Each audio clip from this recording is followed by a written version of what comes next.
नमस्कार।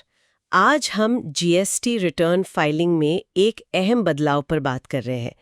ऐसा लग रहा है कि GSTR-1 भरना और थोड़ा और डिटेल में होने वाला है। जी हाँ।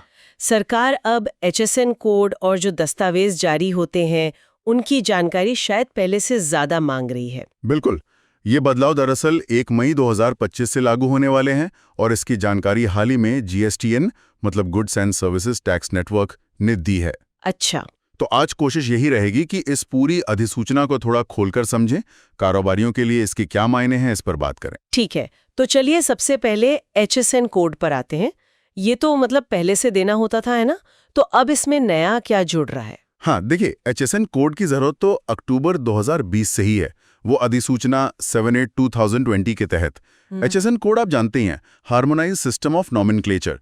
ये चीजों को क्लासिफाई करने का एक तरीका है। हाँ, बिल्कुल। अब नया ये है कि मई 2025 के टैक्स पीरियड से GSTR-1 या 1A फाइल करते समय टेबल 12 में HSN कोड की जानकारी देना वो अब बिल्कुल मैंडेटरी यानी अनिवार्य हो जाएगा, कोई छूट नहीं। अच्छा, यानी अब कोई ऑप्शन नहीं रहेगा इसे छोड़ने का।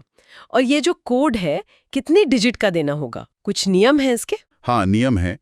ये निर्भर करेगा पिछले फाइनेंशियल ईयर के कुल टर्नओवर पर, जिसे हम AATO कहते हैं, एग्रीगेट एनुअल टर्नओवर। ओके। जिनका टर्नओवर एक तय सीमा से ज्यादा है, उन्हें कम से कम 6 डिजिट का कोड देना होगा और बाकियों को कम से कम 4 डिजिट का। ये नियम तो खैर पहले से थे, पर अब टेबल 12 में इसे रिपोर्ट करना कंपलसरी हो रहा है। समझ गई, लेकिन आप कह रहे थे कि सिर्फ HSN कोड नहीं, टेबल 13 का भी कुछ जिक्र है, उसमें क्या है? बिल्कुल, ये दूसरा बड़ा बदलाव है। टेबल 13 में अब टैक्स पेयर्स को उस पीरियड के दौरान जारी किए गए डॉक्यूमेंट्स की पूरी सीरीज की जानकारी देनी होगी। पूरी सीरीज मतलब? जैसे टैक्स इनवॉइस हैं, डेबिट नोट्स हैं, क्रेडिट नोट्स हैं, उनके सीरियल नंबर्स की पूरी रेंज, वो सब अब टेबल 13 में बताना होगा। अरे, यानी अब सिर्फ ये नहीं बताना कि क्या बेचा, वो HSN कोड से हो गया, बल्कि ये भी बताना है कि कौन-कौन से बिल काटे, उनके नंबर क्या थे। ये तो काफी डिटेलिंग हो गई। हाँ, काफी ज्यादा। ये बदलाव एकदम से तो नहीं आ रहा होगा ना, मतलब कुछ स्टेप्स में हुआ होगा? नहीं, एकदम से नहीं। जैसा मैंने कहा, HSN की जरूरत पहले आई, फिर उसे धीरे धीरे अनिवार्य बनाया गया। ये असल में तीसरा फेज है। अच्छा, तीसरा? हाँ, जिसमें आप टेबल 12 और 13 दोनों को सख्ती से लागू किया जा रहा है।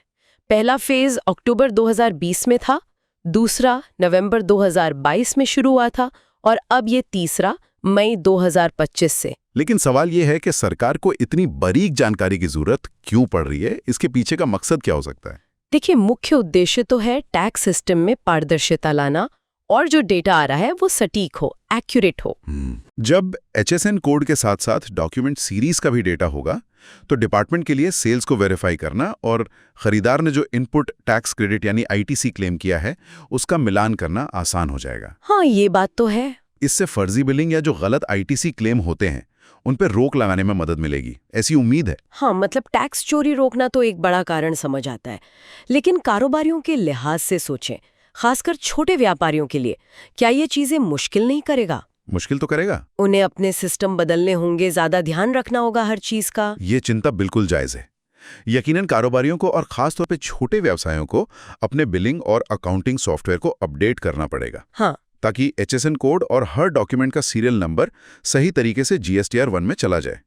इसमें हाँ, समय भी लगेगा, पैसा भी लगेगा। बिल्कुल। शायद इसीलिए इसे फेज वाइज लाया गया, ताकि तैयारी का थोड़ा वक्त मिल जाए। पर हाँ, कंप्लायंस का बोझ तो बढ़ेगा ही। सही कहा। तो अगर इसे समेटें, मई 2025 से जब GSTR-1 या 1A भरेंगे तो 2 चीजें पक्की करनी है। पहला, टेबल 12 में टर्नओवर के हिसाब से 4 या 6 डिजिट का HSN कोड डालना ही डालना है, अनिवार्य रूप से।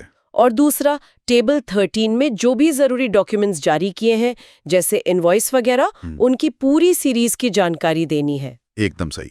तो कारोबारियों के लिए सलाह यही है कि अभी से तैयारी शुरू कर दें, अपने सॉफ्टवेयर वेंडर से बात करें, अपनी टीम को ट्रेन करें। ये तो हुई कंप्लायंस की बात कि क्या करना है, लेकिन अगर थोड़ा आगे की सोचें, सरकार के पास अब इतना डिटेल डेटा आ रहा है, HSN कोड, इनवॉइस नंबर, क्या इसका इस्तेमाल सिर्फ टैक्स चोरी पकड़ने तक ही रहेगा या कुछ और भी हो सकता है?